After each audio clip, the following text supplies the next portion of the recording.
आखिर क्यों एक सौतेली माँ अपनी ही बेटी को जंगल में मरने के लिए छोड़ा? और फिर क्या हुआ? बहुत समय पहले एक छोटा सा राज्य जहाँ एक बहुत ही दयावान राजा राज्य करता था। राजा की शादी को कई वर्ष हो चुके थे, लेकिन अभी तक उसकी कोई संतान नहीं हुई थी। फिर उसने अपनी प्रजा और परिवार वालों की सलाह पर राजा ने दूसरी शादी की। शादी के 2 साल बाद भगवान की कृपा से राजा की दूसरी पत्नी से एक बेटी हुई। वह बेटी बहुत सुंदर थी और वह राजकुमारी के रूप में जानी जाने लगी। राजा और उसकी दूसरी पत्नी अपनी बेटी के साथ बहुत खुश थे।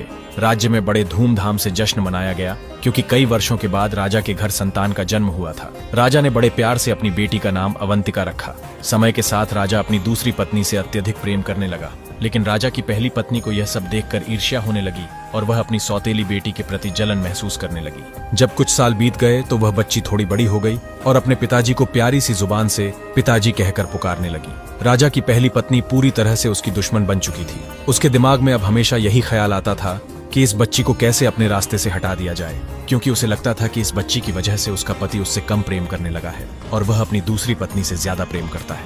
एक दिन अवंतिका की माँ किसी काम से राजा के साथ शहर गई हुई थी। इस दौरान वह छोटी बच्ची महल में अकेली थी। राजा की पहली पत्नी ने अवंतिका को अपनी बाहों में उठाया और चुपके से जंगल की ओर बढ़ने लगी। उसके मन में यह विचार आ रहा था कि अब मैं इस बच्ची को जंगल में छोड़ आऊंगी और किसी को भी पता नहीं चलेगा कि बच्ची महल से कहाँ गायब हो गई। जंगल में इसे जंगली जानवर खा जाएंगे और फिर मेरा पति मुझे पहले जैसा प्यार करेगा।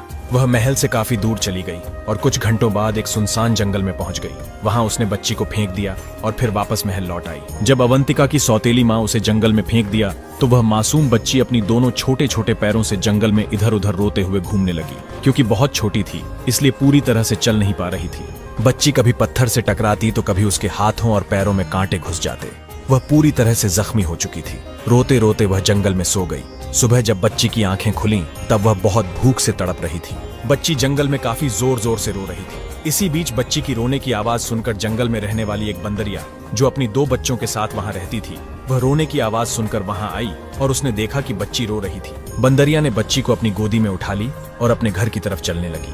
तभी बच्ची रोते हुए अपने पिताजी को पुकारने लगी। बंदरिया से ये देखा न गया तो जंगल से कुछ मीठे फल तोड़े और फलों का रस निकालकर उसे पिलाई तो बच्ची रस पीने के बाद कुछ सुकून महसूस करने लगी और उसकी भूख भी शांत हो गई। धीरे धीरे समय बीतने लगा और बंदरिया ने इस बच्ची को अपने बच्चों की तरह प्यार करना शुरू कर दिया। ये छोटी बच्ची भी बंदरिया को अपनी माँ की तरह समझने लगी थी।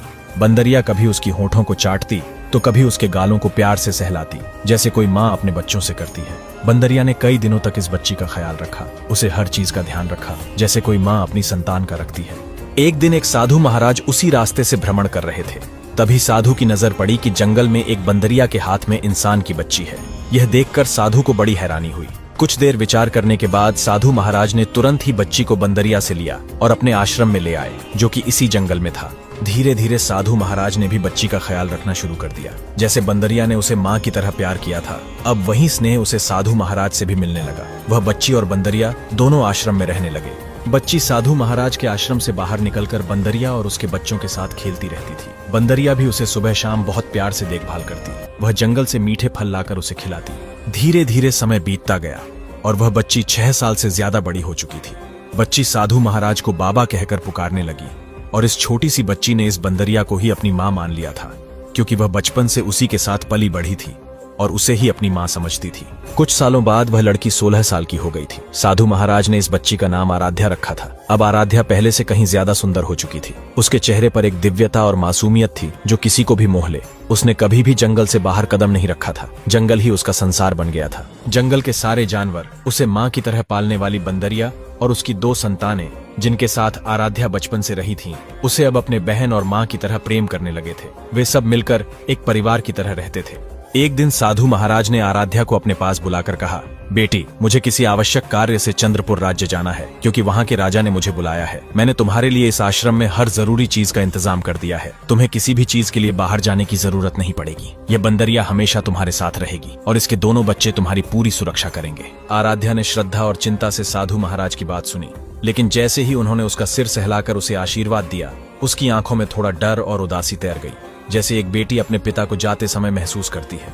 मगर साधु महाराज मुस्कुराए और बोले, तुम मेरी बेटी हो, निडर बनो, भगवान और प्रकृति दोनों तुम्हारे साथ हैं। इतना कह साधु महाराज चंद्रपुर राज्य के लिए रवाना हो गए। अब आश्रम में आराध्या, बंदरिया और बंदरिया के दोनों बच्चे ही रह गए। साधु महाराज की तरह ही जब वे आश्रम में नहीं होते तो आराध्या पूजा पाठ किया करती।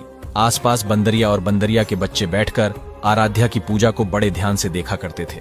इसी बीच आराध्या भोजन बना रही थी और पूजा के लिए आश्रम के पूजा कक्ष में चली गई। जब वह वापस लौटी तो देखा कि बंदर का छोटा बच्चा पूरा खाना इधर उधर बिखेर चुका था और उसे खा चुका था। यह देखकर आराध्या गुस्से में कहती है, तुम तो बहुत मतलबी हो, दूसरों का ध्यान नहीं रखते और हमेशा परेशान करते हो। यह कहकर आराध्या ने बंदर के बच्चे को हल्के से छड़ी से मार दिया। जब आराध्या बंदर के बच्चे को छड़ी से मारा तो उसे गुस्सा आ गया और उसने पास रखे पानी उठाकर पूरे खाने की बर्तन में डाल दिया। यह देख आराध्या का मन विचलित हो गया और वह पूरा दिन कुछ नहीं खाई। बंदरिया और उसके बच्चे भी कुछ नहीं खाए। अब बंदरिया का बच्चा अपनी गलती पर पछताते हुए सोचने लगा, काश ऐसा नहीं किया होता, मेरे वजह से हम सभी को भूखा रहना पड़ रहा है। थोड़ी देर बाद आराध्या आश्रम से बाहर निकली तो उसने देखा कि कुछ दूर पर धुआं उठ रहा है।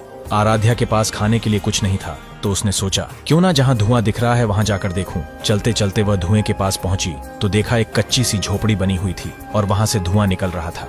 उस झोपड़ी के अंदर एक बुजुर्ग अजीब सी दिखने वाली महिला थी और उसे इंसानों की गंध दूर से महसूस हो जाती थी। महिला और उसका बेटा इंसानों को मारकर उन्हें चूल्हे में पकाकर खा जाते थे। आराध्या को आते देख महिला के मुंह में पानी आ गया। वह सोचने लगी, अगर मेरा बेटा यहाँ होता तो इसे पकाकर अच्छे से खा सकते थे, क्योंकि यह दोनों ही आदमखोर थे और अब उन्हें एक और इंसान खाने का मौका मिल गया था। बुजुर्ग महिला ने एक चाल चली और मन ही मन सोची कि अपने बेटे के आने तक इस बच्ची को अपने पास बहला फुसला कर रखती हूँ। फिर उसने मुस्कुराते हुए संध्या से कहा, आओ बेटी, कैसे आना हुआ, तुम कहाँ रहती हो? कौन हो? संध्या ने जवाब दिया, अपने बाबा साधु महाराज की बेटी हूँ, बहुत नेक आदमी है। वह इस वक्त चंद्रपुर राज्य में किसी कार्य से गए हुए हैं और मैं यहाँ अकेली हूँ। आराध्या ने बंदर के साथ हुई सारी घटना को विस्तार से बताया और कहा, आप मुझे थोड़ी सी सूखी लकड़ियां दे दो ताकि हम खाना बना सकें, क्योंकि रात हो चुकी है और जंगल में हम कहाँ लकड़ियां ढूंढते फिरेंगे। बुजुर्ग महिला हंसते हुए कही, बिल्कुल बेटी, मैं तुम्हें लकड़ियां तो दे दूंगी, लेकिन इसके बदले तुम्हें मेरा एक काम करना होगा। मैं काफी बूढ़ी हो चुकी हूँ और यहाँ अकेली रहती हूँ, मुझसे अब ज्यादा काम नहीं हो पाता। मेरा एक बेटा भी है जो बाहर गया हुआ है और अभी वापस आने वाला है, उसे भूख लगी होगी। वहाँ कोने में गेहूं रखा हुआ है और बगल में चक्की भी है। तुम्हें सिर्फ यही करना है कि चक्की में गेहूं को पीसकर उसे आटा बना देना है। बुजुर्ग महिला के कहने पर आराध्या ने गेहूं को पीस लिया और बुजुर्ग महिला से बोली, माँ जी, मैंने आटा पूरी तरह से पीस ली है, अब जल्दी से मुझे लकड़ियां दे दीजिए ताकि मैं आश्रम वापस लौट सकूं। बुजुर्ग महिला बोली, बेटी तुम कितनी अच्छी हो, देखो मेरा घर भी कितना गंदा हो गया है, मेरी हड्डी भी अब जवाब देने लगी है। अगर तुम घर की थोड़ी सफाई कर देती तो तुम्हारी बड़ी मेहरबानी होती। महिला के कहने पर आराध्या ने झाड़ू से पूरे घर को अच्छे से साफ कर दिया, लेकिन बुजुर्ग महिला के दिमाग में कुछ और ही चल रहा था। वह बार बार बाहर की तरफ झांक रही थी और सोच रही थी, अरे मेरा बेटा अभी तक क्यों नहीं आया, क्या हो गया उसे, वह घर जल्दी क्यों नहीं आ रहा है, मुझे कितने बहाने बनाकर इस लड़की को रोकना पड़ेगा। सफाई के बाद आराध्या बुजुर्ग महिला से बोली, माँ जी, मैंने तो आपके घर के सारे काम कर दिए हैं, अब आप मुझे लकड़ी दे दीजिए ताकि मैं आश्रम वापस जा सकूं। बुजुर्ग महिला फिर बोली, बेटी तुमने तो सारा काम कर दिया, लेकिन बस एक आखिरी काम और कर दो, थोड़ा पानी ला दो। आराध्या घड़ा लेकर पास की नदी से पानी लाने चल जाती है। आराध्या नदी से पानी लेकर आई और उस महिला से बोली, माँ जी, अब मुझे सच में घर जाना है, बहुत देर हो चुकी है, आप मुझे लकड़ी दें या ना दें, क्योंकि मेरे बाबा भी वापस आ सकते हैं जो किसी काम से पड़ोसी राज्य गए थे। बुजुर्ग महिला ने मन में सोचते हुए बोली, बेटी तुम लकड़ी ले जाओ, लेकिन मैं तुम्हें थोड़ा आटा भी दे देती हूँ, तुम जहाँ जहाँ भी जाना ये आटा वहाँ वहाँ गिराते जाना। आराध्या लकड़ी और आटा लेकर बुजुर्ग महिला की झोपड़ी से निकली और आटे को रास्ते पर गिराते हुए चली गई। जब आराध्या आश्रम पहुंची तो उसने आग जलाई और खाना बनाकर सबसे पहले उसने बंदरिया और उसके बच्चों को खाना दी और फिर खुद खाई। कुछ समय बाद बुढ़िया का आदमखोर बेटा घर लौट आया। जैसे ही वह घर आया, बुढ़िया ने उसे डांटते हुए बोली, तुम कहाँ चले गए थे, तुम्हें इतनी देर क्यों लगी, इतना अच्छा शिकार हमारे घर पर आया था और वह हमारे हाथ से निकल गया, लेकिन एक तरीका है जिससे वह शिकार हमें फिर से मिल सकता है। जहाँ जहाँ तुम आटा गिरा हुआ देखोगे उसी रास्ते से तुम चलते जाना, तुम्हें वहीं शिकार मिलेगा। बुजुर्ग महिला की बात सुनकर आदमखोर बेटा आटे के पीछे पीछे चलने लगा। कुछ दूर वह आदमखोर आदमी चला और फिर उसे सामने साधु महाराज का आश्रम दिखाई दिया। वह आदमी वहाँ पहुंचा और जोर जोर से दरवाजे को पिटते हुए बोला, बेटी दरवाजा खोलो, मैं तुम्हारा बाबा हूँ, देखो मैं राजा के यहाँ से तुम्हारे लिए बहुत सारे खिलौने लेकर आया हूँ, जल्दी दरवाजा खोलो। आराध्या गहरी नींद में सो रही थी और उसे दरवाजे की खटखट की आवाज बिल्कुल भी नहीं आई। जब आराध्या दरवाजा नहीं खोली तो आदमखोर आदमी को बहुत गुस्सा आया। उसने दरवाजे को तोड़ने की भी कोशिश की, लेकिन यह आश्रम का दरवाजा बहुत मजबूत था, जिसे साधु महाराज ने एक अद्भुत तरीके से बनाया था। वह आदमखोर आदमी दरवाजे को तोड़ने के लिए कई बार कोशिश करता रहा, लेकिन अंत में वह अपनी कोशिशों में नाकाम रहा और उसके हाथों में चोट लग गई, जिससे खून निकल आया। नाकाम होकर वह वापस अपनी झोपड़ी की ओर लौट गया। सुबह जब आराध्या की नींद खुली और उसने दरवाजे पर खून देखा तो उसे समझ में आ गया कि कुछ गलत हुआ है। आदमखोर का खून दरवाजे पर था और वह खून आराध्या के हाथ में लग गया। उस खून में जहर था जो आराध्या के शरीर में फैल गया। वह बेहोश होकर वहीं आश्रम में गिर पड़ी। बंदरिया और उसके बच्चे बहुत परेशान हो गए और रोने लगे। बंदरिया ने बहुत कोशिश की आराध्या को उठाने की, लेकिन आराध्या नहीं उठी। इसी बीच घोड़े पर सवार होकर कुछ लोग गुजर रहे थे, जिनकी नजर आश्रम पर पड़ी। ये लोग कोई और नहीं बल्कि एक राज्य के राजकुमार और उसके सैनिक थे, जो जंगल में शिकार करने निकले थे। राजकुमार की नजर जब आश्रम पर पड़ी तो उसने अपने सैनिक से कहा, जाकर देखो आखिर यह क्या है। जैसे ही सैनिक आश्रम के अंदर गया, उसकी आंखें हैरान रह गईं। वह तुरंत वापस राजकुमार के पास आया और बोला, युवराज, अंदर एक बहुत ही खूबसूरत लड़की बेहोश पड़ी हुई है और उसके पास कुछ बंदर बैठकर रो रहे हैं। उनके आंखों में आंसू साफ नजर आ रहे हैं। राजकुमार यह सुनकर बहुत हैरान हुआ। उसने सोचा, ये मामला क्या है, मुझे खुद जाकर देखना होगा। राजकुमार ने सैनिकों को आदेश दिया कि लड़की को बाहर लाया जाए। सैनिकों ने राजकुमार के आदेश के अनुसार लड़की को बाहर निकाला और उनके साथ एक वैद्य भी था जिसने लड़की को ठीक किया। जब आराध्या को होश आया तो राजकुमार ने उससे पूछा, तुम कौन हो, यहाँ कब से रह रही हो, तुम्हारे माता पिता कहाँ हैं? आराध्या बोली, मैं यहाँ अपने बाबा के साथ रहती हूँ, जो एक तपस्वी है, और यह बंदरिया जिसने मुझे बचपन से पाला है वो मेरी माँ के समान है। ये जो छोटे छोटे बंदर हैं ये मेरे भाई हैं। ये सुन राजकुमार बोला, तुम बहुत सुंदर हो, तुम कहो तो मैं तुम्हें अपने महल ले चलूं। तुम्हारी इस बंदरिया के लिए भी एक छोटा सा घर बनवा दूंगा जहां वह रहेगी। तुम्हारे बाबा आएंगे तो उनके लिए भी मैं महल में व्यवस्था कर दूंगा, क्योंकि एक लड़की का जंगल में इस तरह से अकेले रहना सही नहीं है। अगर आज हम नहीं आते तो तुम बच भी नहीं पाती।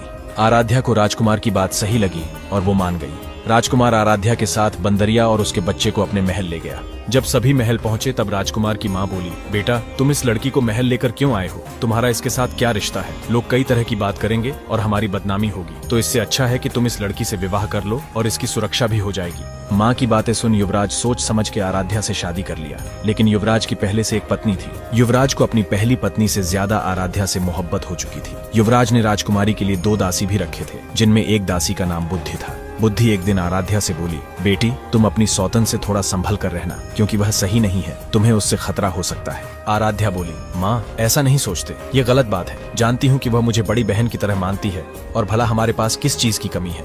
हमारे पति तो दोनों से प्यार करते हैं, तो वह हमसे क्यों जलेंगे? आराध्या अपनी सौतन के पास जाती है और उससे काफी बातें करती है, लेकिन आराध्या की सौतन ने कभी भी यह एहसास नहीं होने दिया कि वह उससे ईर्ष्या करती है। एक दिन आराध्या महल के शाही तालाब के पास खड़ी थी और उसकी माँ जैसे जो बंदरिया थी वह भी उसके साथ थी।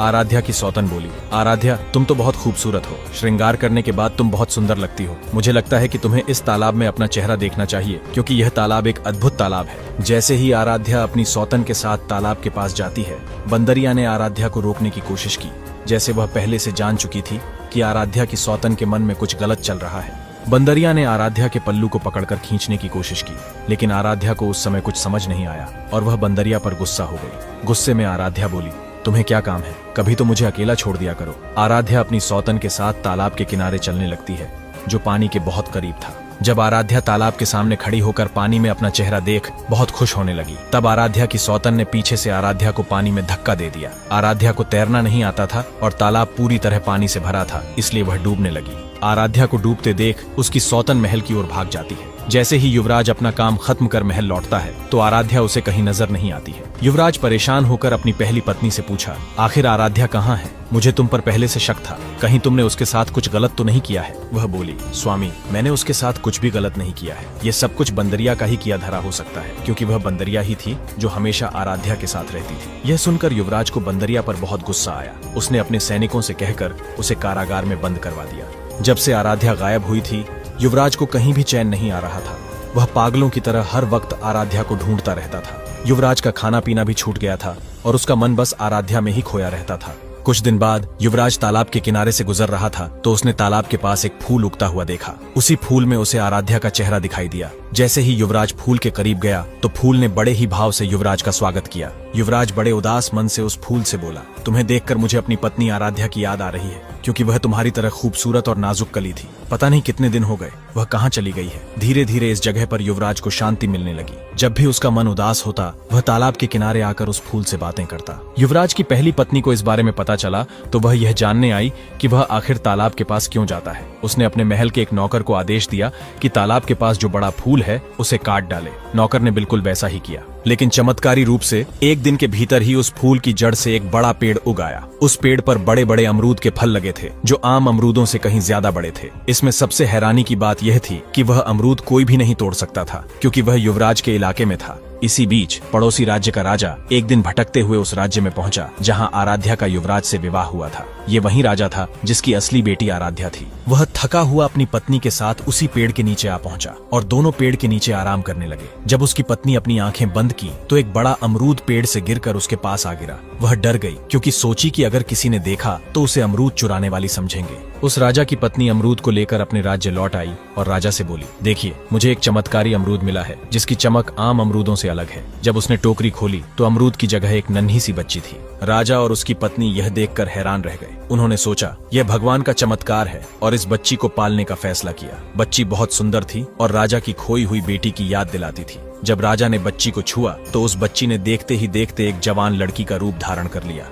उधर साधु महाराज जब चंद्रपुर से अपना काम पूरा करके आश्रम वापस लौटे तो देखा कि ना आराध्या थी और ना ही बंदरिया। वह पागलों की तरह आराध्या और बंदरिया को ढूंढते रहे। अंत में वे उस राज्य में पहुंचे जहां युवराज ने आराध्या से विवाह किया था। वहां उनकी मुलाकात युवराज से हुई और उन्होंने युवराज को अपनी पूरी कहानी सुनाई। युवराज तुरंत समझ गए कि आराध्या साधु महाराज की बेटी थी, न कि कोई और। युवराज ने साधु महाराज को अपने साथ घटित हुई सारी कहानियां बताईं। तब साधु महाराज बोले, मेरी बेटी आराध्या की मृत्यु नहीं हो सकती क्योंकि मैंने उसे विशेष शक्तियां दी थी। वह अपनी रक्षा स्वयं कर सकती है। युवराज ने साधु महाराज के लिए महल में व्यवस्था की। जब वे महल पहुंचे तो देखा कि बंदरिया कैद में थी और रो रही थी। साधु महाराज ने तुरंत युवराज से कहा, इस बंदरिया को छोड़ दिया जाए क्योंकि इसका कोई कसूर नहीं है। युवराज ने बंदरिया को आजाद कर दिया। जैसे ही बंदरिया आजाद हुई वह युवराज को पकड़कर खींचने लगी। यह देखकर युवराज को गुस्सा आया, लेकिन साधु महाराज ने कहा, यह बेजुबान तुम्हें कुछ बताने की कोशिश कर रही है, तुम क्यों समझ नहीं रहे? बंदरिया युवराज को बुलाकर उस राज्य में ले गई जहाँ उसकी पहली माँ रहती थी जिसने आराध्या को जन्म दिया था। जब वे राज्य में पहुंचे